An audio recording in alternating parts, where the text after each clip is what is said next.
You're listening to Systemic Error Podcast. The failure was designed. Critics tear apart Democratic senators' nauseating tributes to Lindsey Graham, based on an article by Brad Reed, Common Dreams.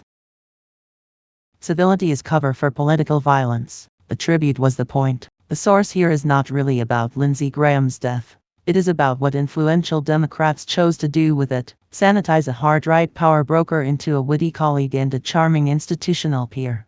That is not neutrality. It is political laundering.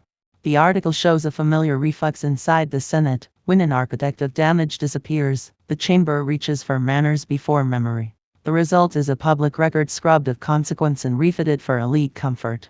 Power was never the problem for Graham. Graham was not some harmless eccentric who drifted through Washington making jokes. The source itself names the record critics objected to: warmongering, loyalty to Donald Trump, and defense of Brett Kavanaugh during the confirmation fight.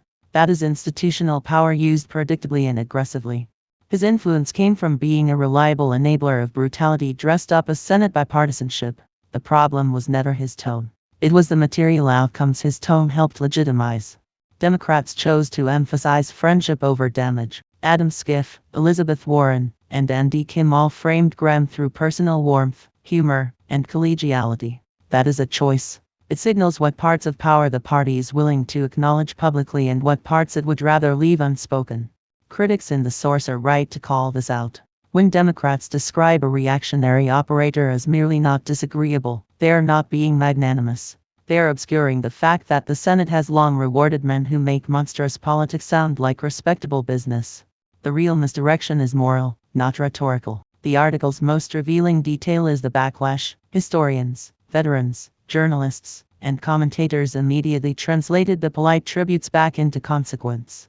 One pointed to Muslims killed under the policies Graham championed. Another pointed to Iraq. Another pointed to Kavanaugh and the theater of elite protection around credible abuse allegations. That is the split the Democratic tributes tried to evade. On one side is the Senate's self-image as a chamber of mutual regard. On the other is the actual ledger of deaths, cover-ups, and authorizations that people like Graham helped produce. Calling the collegiality is not civility. It is misdirection. Why this keeps happening? This is the institutional weakness inside the Democratic coalition. Too many leaders still confuse decorum with strategy. They talk as if the job is to preserve the prestige of the institution, when the institution's prestige is often the mechanism by which destructive people evade accountability. The party does not need more ritualized respect for opponents who spent years advancing violence and reaction.